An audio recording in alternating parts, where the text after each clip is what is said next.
और सीधा रुख इस वक्त की बड़ी खबर की तरफ करने जा रहे हैं। इजरायली मीडिया के हवाले से बहुत बड़ी खबर।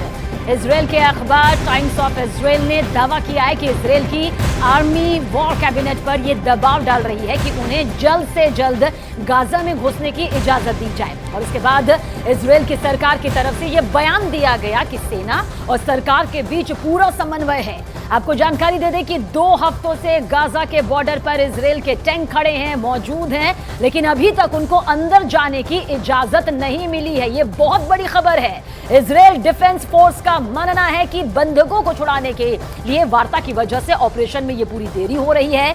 यहां यह जानना भी जरूरी है कि अमेरिका, फ्रांस समेत यूरोप के कई देशों ने इजरायल से अपील की है कि बंधकों की रिहाई बहुत जरूरी है।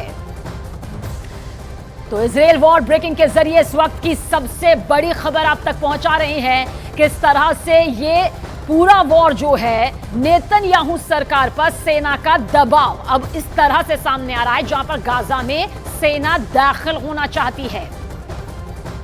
इजरायल के रक्षा मंत्री ने कहा कि युद्ध कई महीने तक लंबा खिंच सकता है, लेकिन यह युद्ध कितना खतरनाक होने जा रहा है इसकी पहली तस्वीर अब सामने भी आ चुकी है। इजरायल की डिफेंस फोर्स के कुछ सैनिकों ने गाजा के अंदर छापा मारने की कोशिश की, लेकिन उनको भारी नुकसान झेलना पड़ा। इजरायल की वॉर टेक्नोलॉजी दुनिया में बेस्ट मानी जाती है, यानी कि सबसे बेहतरीन। इसमें कोई शक भी नहीं है, कोई दो राय भी नहीं है। लेकिन असली लड़ाई तब होगी जब हमास और इजरायल के सैनिकों का पूरी तरह से आमना सामना होगा।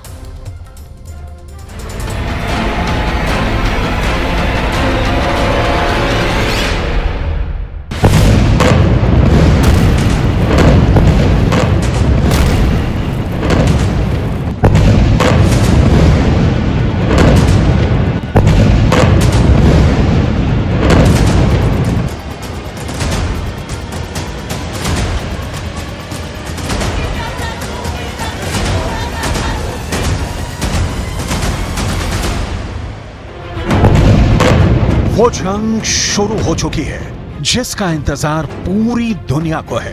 ये हर कोई जानना चाहता है कि आखिर क्या होगा जब इजरायल के डिफेंस फोर्स गाजा के अंदर प्रवेश करेगी। लेकिन गाजा में प्रवेश करते ही, गाजा में कदम रखते ही इजरायल की आर्मी पर गाज गिरी है।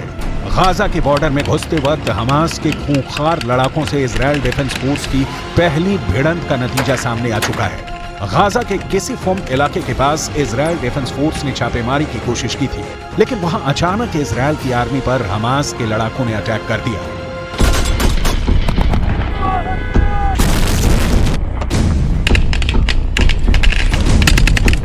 हमास के लड़ाकों ने इजरायल के मरकावा टैंक पर एंटी टैंक मिसाइल लॉन्च कर दी, जिसमें एक इजरायली सैनिक मारा गया है और कई घायल हुए हैं। गाजा को हमास ने एक ऐसा किला बना दिया है जिसको जीतने के लिए इजरायल को भारी कुर्बानी देनी पड़ सकती है, और ये बात पहली खतरनाक खूनी झड़प से समझ में आ रही है। अभी 2 दिन पहले ही इजरायल आर्मी के chief of staff Herzi Halevi ने अपने कमांडर्स को संबोधित करते हुए कहा था कि गाजा पर इजरायल के द्वारा की जा रही एयर स्ट्राइक से ये ना समझा जाए कि हमास कमजोर हो गया है। जब इजरायल की सेना गाजा के अंदर घुसेगी तो ये मानकर चलेगी कि हमास को एयर स्ट्राइक में 0 नुकसान हुआ है, तभी आप पूरी ताकत लगाकर हमास से लड़ पाएंगे।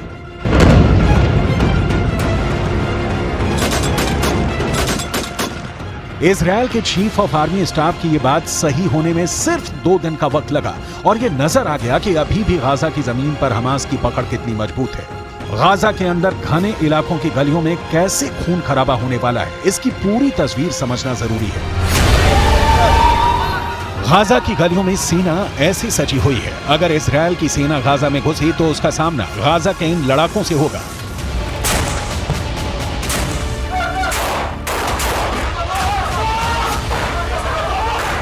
इजरायल का दावा है कि उसकी सेना जमीन के रास्ते गाजा में दाखिल होने को तैयार है। इजरायल की सेना गाजा बॉर्डर पर डटी हुई है। हवाई रास्ते इजरायल गाजा को जमींदोज करने में लगा है।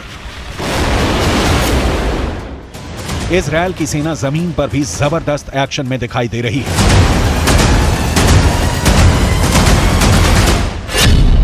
इजरायल की सेना की योजना मरकाबा टैंक के साथ गाजा की गलियों में दाखिल होने की है। इजरायल का मरकाबा दुनिया का सबसे सीक्रेट टैंक के रूप में पहचाना जाता है, जिस टैंक के खिलाफ अचूक मानी जाने वाली मिसाइल भी नाकाम हो जाती है। लेकिन गाजा का दावा है कि वो इन टैंकों को भी फोड़ सकता है। इजरायल की सेना जमीन के रास्ते गाजा में किसी भी वक्त दाखिल हो सकती है, लेकिन गाजा भी उनको मुंहतोड़ जवाब देने के लिए तैयार है। अब सवाल यह है कि गाजा में हमास इजरायल के सैनिकों का मुकाबला कैसे करेगा। इजरायल की सेना को रोकने के लिए हमास के पास और क्या है। गाजा को लेकर पूरी दुनिया इस वक्त सिर्फ 3 सवाल पूछ रही है।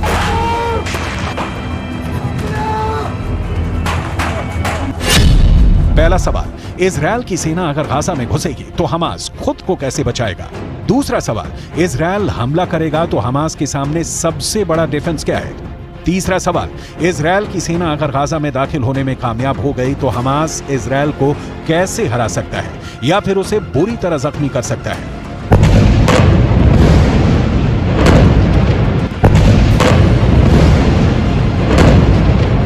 हमास की इस तैयारी को देखिए। ये तैयारी गाजा में स्ट्रीट फाइट के लिए हो रही है। इजरायल की फौज जब गाजा के बीचों बीच पहुंचने की कोशिश करेगी तो उसके सामने इस तरह का चैलेंज होगा। गाजा में हमास के लड़ाके मुकाबला करने को तैयार मिलेंगे। वहीं इजरायल की सेना की एक टुकड़ी गाजा के बॉर्डर के अंदर दाखिल होने के लिए जंग लड़ रही है। वहीं दूसरी टुकड़ी गाजा में स्ट्रीट फाइट की तैयारी कर रही है। गाजा को लेकर पूरा ऑपरेशन या कहें कि जंग कितनी खतरनाक हो सकती है, इसका अंदाजा आप इन तस्वीरों से लगा सकते हैं। इस वक्त गाजा पर इजरायल की सेना बड़े पैमाने पर बमबारी कर रही है। बावजूद इसके गाजा इजरायल से लोहा लेने के फुल मूड में है। और गाजा के किले को तोड़ने के लिए अब इजरायल की खुफिया एजेंसी शिन बेत ने भी एक प्लान तैयार किया है। 7 अक्टूबर को इजरायल के दक्षिणी हिस्से में जब हमास के आतंकी घुस गए और सैकड़ों लोगों का कत्ल किया तो पूरी दुनिया में मोसाद की आलोचना हो रही थी। लेकिन असल जिम्मेदारी मोसाद से ज्यादा शिन बेत की थी, जो इजरायल की एक और खुफिया एजेंसी है। इजरायल में 2 प्रमुख खुफिया एजेंसियां हैं। पहली मोसाद, जो विदेशों के अंदर खुफिया सूचनाएं इकट्ठा करती है, और दूसरी शिन बेत, जो कि इजरायल की मिलिट्री इंटेलिजेंस का काम करती है। यानी जब हमला इजरायल के अंदर हुआ तो इजरायल की मिलिट्री को आगाह करना शिन बेत का काम था। लेकिन शिन बेत यह काम नहीं कर सकी और इसके लिए शिन बेत के हेड रोनेन बार ने पूरी जिम्मेदारी भी ली है। रोनेन बार ने इसके लिए माफी मांगते हुए यह भी कहा कि हमास ने 7 अक्टूबर को इजरायल में जो किया है, उसके बाद वो समझ ले कि अब इजरायल के इंतकाम की कोई सीमा नहीं होगी। शिन बेत के हेड रोनेन बार ने एक नई यूनिट बनाई है जिसका नाम है नेली। ये यूनिट विशेष रूप से हमास की आर्मी अल कस्साम की नुकबा कमांडो यूनिट को खत्म करने के लिए बनाई गई है। नेली हिब्रू भाषा का शब्द है जिसका अर्थ होता है ये झूठ है कि इजरायल का कभी अंत होगा। शिन बेत की नेली यूनिट को यह जिम्मा सौंपा गया है कि वो 7 अक्टूबर को इजरायल पर हमला करने वाले नुकबा के सभी आतंकी कमांडो को जान से मारकर बदला लेगी। 7 अक्टूबर को हमास की आर्मी की जिस यूनिट ने आतंकी हमला किया था उसका नाम नुकबा है। 7 अक्टूबर को नुकबा के करीब 2500 आतंकी दक्षिण इजरायल के इलाके में घुसे थे और लगातार 2 हफ्ते तक यह ऑपरेशन चला था, जिसमें 1500 के करीब नुकबा कमांडो इजरायल की आर्मी ने कॉम्बैट ऑपरेशन में मार गिराए थे। टाइम्स ऑफ इजरायल ने एक खबर छापी कि नुकबा का एक आतंकी कमांडो पिछले 16 दिनों से दक्षिणी इजरायल यानी जिस हिस्से में हम लोग हैं वहां छिपा हुआ है, और जब भी इस आतंकी कमांडो ने गाजा पट्टी में घुसने की कोशिश की तब इजरायल डिफेंस फोर्स ने इसे पकड़ लिया। हमास की आर्मी अल कस्साम के नुकबा पर इजरायलियों का सबसे ज्यादा गुस्सा फूट रहा है। इजरायल के अखबार टाइम्स ऑफ इजरायल ने यह खबर छापी है कि इजरायल की एयरफोर्स ने नुकबा के 2 कमांडो रविवार को एयर स्ट्राइक में मार डाले हैं। इसी नुकबा की करतूतों की वजह से आज पूरा गाजा जल रहा है। अगर हमास के इस खतरनाक यूनिट ने दरिंदगी नहीं दिखाई होती तो आज इजरायल और गाजा के बीच यह खतरनाक जंग नहीं चल रही होती।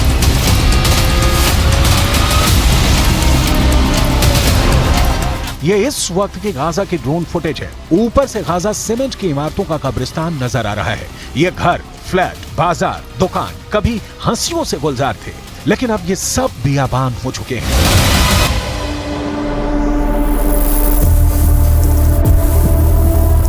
फिलिस्तीन के अखबारों की रिपोर्ट्स के मुताबिक अब तक इजरायल की एयरफोर्स 6000 इमारतों को जमींदोज कर चुकी है और इस तबाही में 14000 से ज्यादा फ्लैट्स तबाह हो चुके हैं। इजरायल की एयरफोर्स अब तक गाजा के 60 सरकारी भवनों को भी तबाह कर चुकी है। इजरायल की एयरफोर्स इसलिए भी इन ऊंचे टावर्स को निशाना बना रही है क्योंकि वो ये नहीं चाहती कि बाद में इन ऊंचे टावर्स का इस्तेमाल स्नाइपर्स कर सकें। ऐसी तबाही गाजा के अंदर होगी, ये पूरी दुनिया को अंदाजा नहीं था। इजरायल के इंतकाम की कोई सीमा नहीं और गाजा के लोगों के दुख की भी इस वक्त कोई सीमा नहीं है। ये एक फिलिस्तीनी महिला है जिसने इस तबाही में अपना परिवार खो दिया है।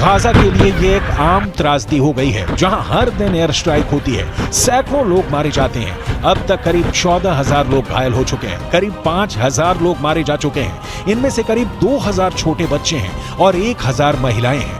हमास और इजरायल की इस लड़ाई में आम लोग बुरी तरह से पिस रहे हैं।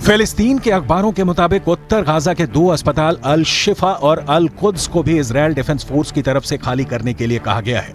ऐसे में गाजा के अंदर चिकित्सा का काम लगातार प्रभावित हो रहा है। और ये सारी तबाही क्यों मची हुई है? क्योंकि ये इजरायल के वो लोग हैं जिनके परिवार के सदस्यों को हमास ने बंधक बना रखा है। इजरायल डिफेंस फोर्स के मुताबिक 200 से 250 लोग इस वक्त हमास की कैद में हैं और इजरायल के अंदर इनके परिवार विरोध प्रदर्शन कर रहे हैं, नारे लगा रहे हैं कि लोगों को रिहा किया जाए और साथ ही बंधकों की तस्वीरें भी हैं। ये एक बहुत बड़ा द्वंद्व है जो पूरी दुनिया में चल रहा है। यूरोप के तमाम देशों में फिलिस्तीन के लोग विरोध प्रदर्शन कर रहे हैं और उनकी मांग एक ही है कि किसी भी तरह गाजा के अंदर सीज फायर करवाया जाए ताकि गाजा में लोगों का मरना बंद हो। जबकि दूसरी तरफ इजरायल के समर्थक वो लोग हैं जो ये कह रहे हैं कि हमास ने जो किया है उसकी सजा देने का हक इजरायल के पास है। 7 अक्टूबर को इजरायल के दक्षिणी हिस्से में जब हमास के आतंकी घुस गए और सैकड़ों लोगों का कत्ल किया तो पूरी दुनिया में मोसाद की आलोचना हो रही थी, लेकिन असल जिम्मेदारी मोसाद से ज्यादा शिन बेत की थी, जो इजरायल की एक और खुफिया एजेंसी है। इजरायल और फिलिस्तीन की इस जंग ने पूरी दुनिया के अंदर कई इलाकों में एक सांप्रदायिक तनाव को जन्म दिया है, जिसका असर अमेरिका और यूरोप के तमाम इलाकों में नजर आ रहा है। ताजा खबर यह है कि अमेरिका में शनिवार की सुबह डेट्रॉयट सिनेगॉग की अध्यक्ष सामंथा वोल की चाकू मारकर हत्या कर दी गई। सामंथा एक यहूदी धर्मस्थल का काम देखती थी। लंदन में फिलिस्तीन का समर्थन और इजरायल का समर्थन करने वालों के बीच भी होड़ नजर आ रही है। पहले फिलिस्तीन के समर्थकों ने लंदन के अंदर एक बड़ा विरोध प्रदर्शन किया। यूरोप के कई अखबारों ने दावा किया कि फिलिस्तीन के समर्थन में 1 लाख लोग उतर आए थे। कई लोगों ने इस प्रदर्शन में आपत्तिजनक नारे लगाए थे, जिनके खिलाफ कार्रवाई हुई है। वहीं दूसरी तरफ इस प्रदर्शन के बाद प्रतिक्रिया में 10,000 लोगों ने ही लंदन में प्रदर्शन किया और वो इजरायल के समर्थन में प्रदर्शन कर रहे थे। स्पेन में भी ऐसे ही प्रदर्शन हो रहे हैं। Esto se va a repetir cada ciertos años, se va repitiendo la misma historia. Si no buscamos una solución fija, que el Estado sionista respete las leyes internacionales, no va a haber una solución a corto plazo. Lo que está pasando ahora pasó hace 10 años y volverá a pasar de aquí 10 años otra vez. Spain के Barcelona में एक बहुत बड़ा विरोध प्रदर्शन हुआ है। हजारों लोग फिलिस्तीन के झंडे लेकर बार्सिलोना में उतर गए। ये लोग फिलिस्तीन के समर्थन में नारे लगा रहे थे और तुरंत सीज फायर करने की मांग कर रहे थे। No servirá para nada porque los autores de las masacres y los autores y los cómplices de las masacres no estaban, ni el Estado de Israel, ni Estados Unidos, ni la Unión Europea en general. todos los que estaban allá son títeres, no tienen ninguna autoridad, ni tienen ninguna voluntad ni pueden solucionarlo. युद्ध की विभीषिका इतनी बड़ी है कि रफा crossing के पास भी जब इजराइल के टैंक का एक फायर हुआ तो इजिप्ट में हड़कंप मच गया। बाद में इजिप्ट की फोर्स की तरफ से ये सफाई दी गई कि इजराइल ने मान लिया है कि ये फायर गलती से हुआ था। कुल मिलाकर अगर गाजा की तबाही को नहीं रोका गया तो जल्द ही पूरा वेस्ट एशिया और अरब खौलने लगेगा।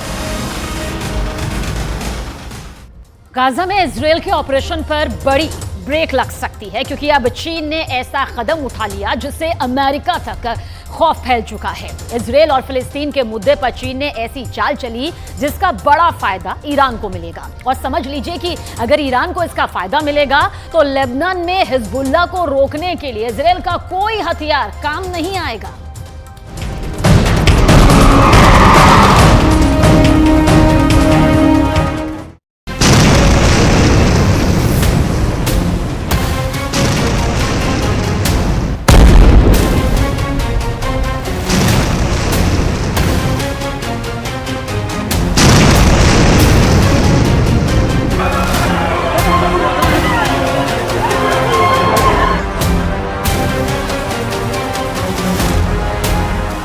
तबाही गाजा में हो रही है।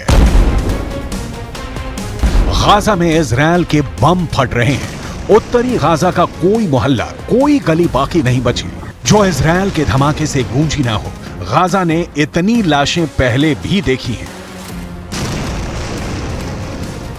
लेकिन इस बार तबाही का मंजर और ज्यादा खतरनाक नजर आ रहा है। पूरे गाजा में इस वक्त बारूद की बू आ रही है। यहाँ की आबो हवा में बारूद घुल चुका है। इजराइल का दावा है कि उसकी एयरफोर्स गाजा पर रोज 300 से ज्यादा स्ट्राइक कर रही है।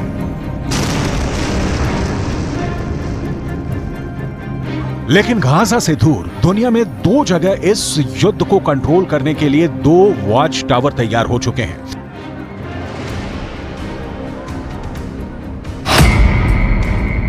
एक है भूमध्य सागर, जहां अमेरिका ने समुद्री बेड़े तैयार कर दिए हैं, और दूसरा है फारस की खाड़ी, जहां चीन ने अपनी 6 जंगी जहाज तैनात कर दिए हैं। एक तरफ अमेरिका इजराइल को बचाने पहुंच गया है तो दूसरी तरफ चीन की तैनाती बताती है कि उसने ईरान को सुरक्षित रखने के लिए अपनी मसल पावर दिखानी शुरू कर दी है।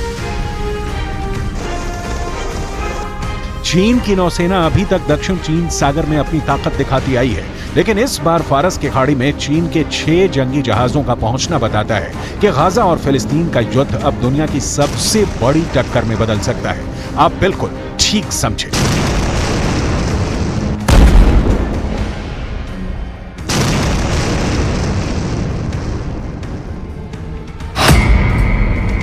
ये अब अमेरिका बनाम चीन का युद्ध भी हो सकता है। अमेरिका खुलकर इजराइल के साथ आ चुका है।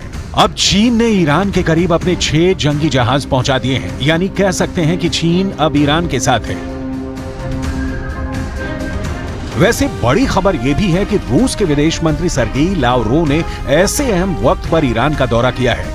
इसलिए पुतिन ने यह भी बता दिया है कि रूस इस वक्त पूरी तरह ईरान के साथ है।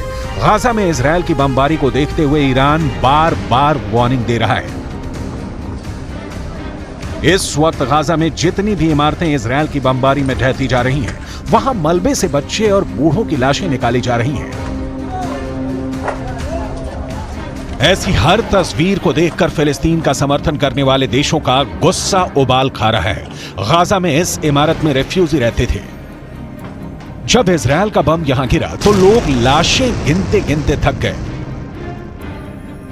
अब यहां चारों तरफ मलबा ही मलबा है। अंदाजा लगाना मुश्किल है कि इस मलबे में कितनी लाशें दबी हुई हैं।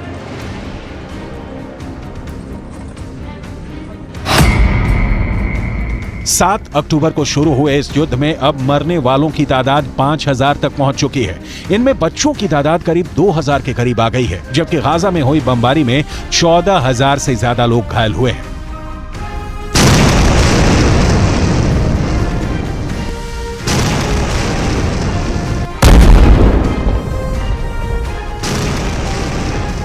गाजा से आ रही तस्वीरों ने पूरी दुनिया को झकझोर कर रख दिया है। इस वक्त गाजा में दुनिया की सबसे बड़ी तबाही मची हुई है और जैसे जैसे मरने वालों का आंकड़ा बढ़ता जा रहा है, पूरी दुनिया 2 खेमों में तेजी से बढ़ती जा रही है। गाजा में तबाही को लेकर। इस बीच रिपोर्ट है कि जर्मनी के स्पेशल फोर्स की एक बड़ी टुकड़ी साइप्रस पहुंच चुकी है। जर्मनी की ये स्पेशल फोर्स अब साइप्रस में अमेरिका, इटली, नीदरलैंड्स और ब्रिटेन के स्पेशल फोर्स के साथ तैनात रहेंगी। यूरोप की तरफ से ऐसी तैनाती एक तरह से नाटो को भी इस युद्ध में खींच रही है। जर्मनी के स्पेशल फोर्स CSG-9 में दुनिया की टॉप क्लास की कमांडो टीम मानी जाती है। कहा जा रहा है कि जर्मनी ने इनको इसलिए तैनात किया है क्योंकि बड़े युद्ध के हालात में पश्चिम एशिया में मौजूद जर्मनी के नागरिकों को खतरा हो सकता है और तब ये टीम उनको बचाने के लिए ऑपरेशन में लगाई जा सकती है। जर्मनी के स्पेशल फोर्स CSG-9 बहुत ही आधुनिक हथियारों से लैस होती है और ये बंधकों को रिहा कराने में काफी माहिर मानी जाती है।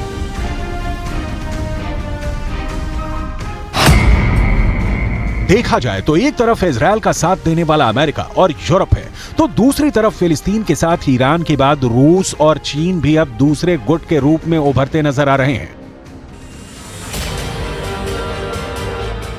चीन की नौसेना वहां पहुंच गई है, जहां तैनात रहकर अमेरिका ईरान को धमकाता है। अब चीन की तैनाती के बारे में जान लीजिए, क्योंकि इस पर अमेरिका की नजर पड़ चुकी है। चीन के ये 6 जंगी जहाज उसके 44वीं नेवल स्क्वाड टास्क फोर्स के हिस्सा हैं। इसमें सबसे बड़ा नाम है चीन का जंगी जहाज जिब्बो, जो टाइप 52 क्लास का गाइडेड मिसाइल डिस्ट्रॉयर है। टाइप 052 अमेरिका के आर्लेक बर्ग क्लास के डिस्ट्रॉयर से छोटा है, लेकिन यह भी बहुत ज्यादा विध्वंसक है। टाइप 052 डिस्ट्रॉयर में 64 वर्टिकल लॉन्च होने वाली मिसाइल लगी होती है, जो 200 किलोमीटर के दायरे में दुश्मन को तबाह कर सकती है।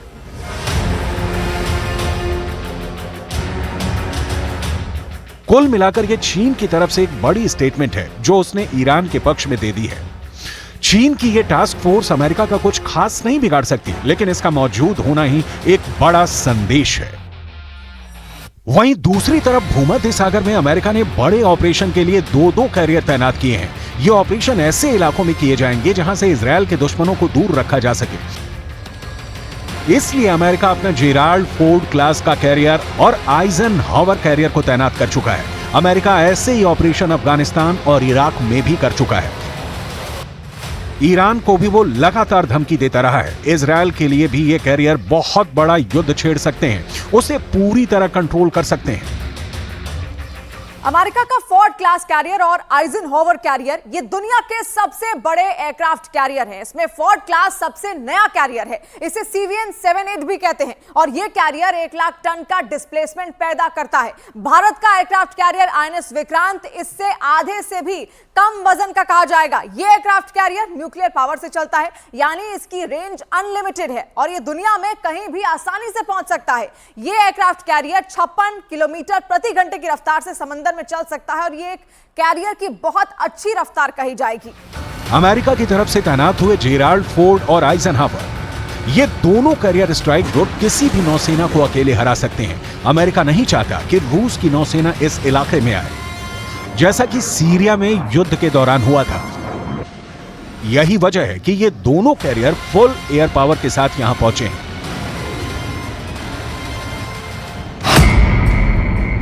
ये दोनों कैरियर ऐसे हैं जिन पर करीब 3,000 नौसैनिक तैनात किए जाते हैं, यानी ये दुश्मनों के लिए भी बहुत बड़ा टारगेट बन सकता है। दोनों एयरक्राफ्ट कैरियर पर 90 विमान और हेलीकॉप्टर तैनात किए जा सकते हैं। इनमें 75 तो सिर्फ लड़ाकू विमान है। अब इस एयरक्राफ्ट कैरियर पर सुपर हॉर्नेट विमान तैनात है। इस पर से F-35 स्टेल्थ फाइटर भी ऑपरेट कर सकते हैं और उनको पूरी तरह से तैनात करने की तैयारी की जा रही है। इजरायल को मल्टी फ्रंट पर बचाने के लिए अमेरिका पूरी तरह से तैयार है। इसके लिए अमेरिका ने अपना F-35 फाइटर जेट भी तैनात कर दिया है। अब सवाल है कि F-35 का क्या इस्तेमाल होगा, तो जवाब है उत्तरी इजरायल और लेबनान के बॉर्डर पर इस वक्त युद्ध शुरू हो चुका है। בצפון, ביממה האחרונה, חיסלנו, כולל בשעות האחרונות, עוד חוליות מחבלים, סך הכל 8 חוליות מחבלים ביממה האחרונה, שניסו לשגר טילי נ"ט ורקטות, כאשר 7 מתוכם הרגנו עוד לפני שהצליחו בכלל לשגר. מתחילת המלחמה חיסלנו למעלה מ-20 חוליות כאלה של ארגון हिजबुल्लाह ने इजरायल के कई पोस्ट को एंटी टैंक मिसाइल से उड़ाने का दावा किया है और इसका वीडियो भी जारी किया है। वहीं इजरायल का दावा है कि उसने हिजबुल्लाह के 14 लड़ाकों को मार दिया है, जबकि हिजबुल्लाह का कहना है कि उसके 24 लड़ाके अब तक मारे गए हैं। हिजबुल्लाह इस वक्त इजरायल को टक्कर देने वाला सबसे बड़ा मिलिशिया बन चुका है, जिसको ईरान की भी पूरी मदद मिलती है।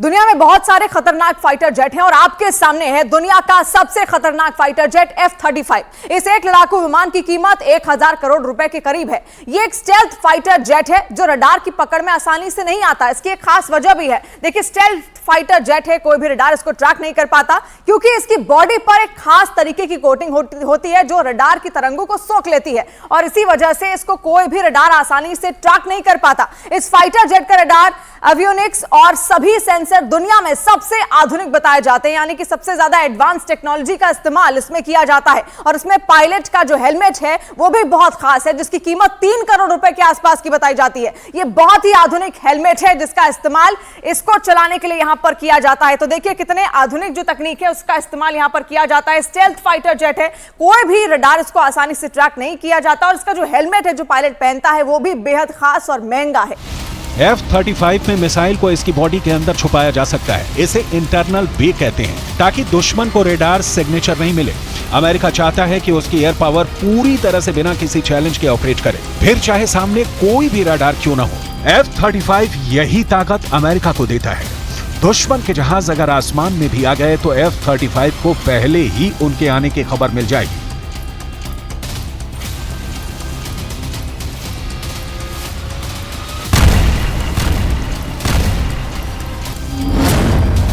इनके विंग्स में 10 रेडियो एंटीना लगे हैं ताकि दुश्मन के रेडार की वार्निंग मिल सके। इस विमान का कंप्यूटर सिस्टम ऐसा है जिस पर दुश्मन इलेक्ट्रॉनिक अटैक नहीं कर सकता है, यानी इसे हैक नहीं किया जा सकता। इसकी अधिकतम रफ्तार करीब 2000 किलोमीटर है और ये 50,000 फीट की ऊंचाई तक उड़ सकता है।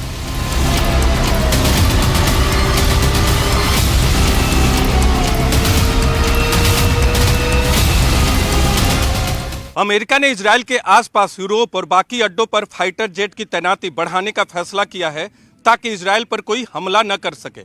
इजरायल की वायुसेना पहले से ही एक्टिव है और इस कोशिश के बाद इजरायल को अमेरिका से एक नई ताकत मिलेगी और इस युद्ध में इजरायल पुरजोर ताकत के साथ लड़ेगा। गाजा पर चढ़ाई के लिए इजरायल की फोर्स ने उसे चारों तरफ से घेरा हुआ है। गाजा के बाहर इजरायल के टैंक, गोले, बारूद के साथ खड़े हुए हैं। कमांड सेंटर से जैसा ऑर्डर आएगा ये उसके हिसाब से आगे बढ़ेंगे। लेकिन गाजा के अलावा बड़ा दबाव लेबनान बॉर्डर पर नजर आ रहा है।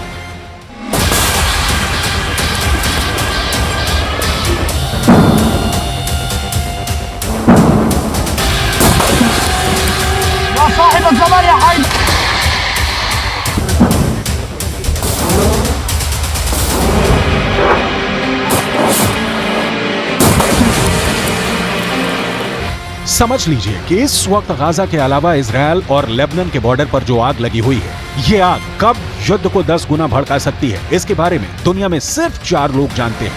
पहले हैं इजरायल के प्रधानमंत्री बेंजामिन नेतन्याहू, दूसरे हैं ईरान के राष्ट्रपति इब्राहिम रईसी, तीसरे हैं अमेरिका के राष्ट्रपति जो बाइडेन और चौथे हैं यूरोप से लेकर अमेरिका तक सबको हिला देने वाले रूस के राष्ट्रपति व्लादिमीर पुतिन। और अब शी जिनपिंग वो 5वें शख्स हैं जो इस युद्ध को कंट्रोल करना चाहते हैं।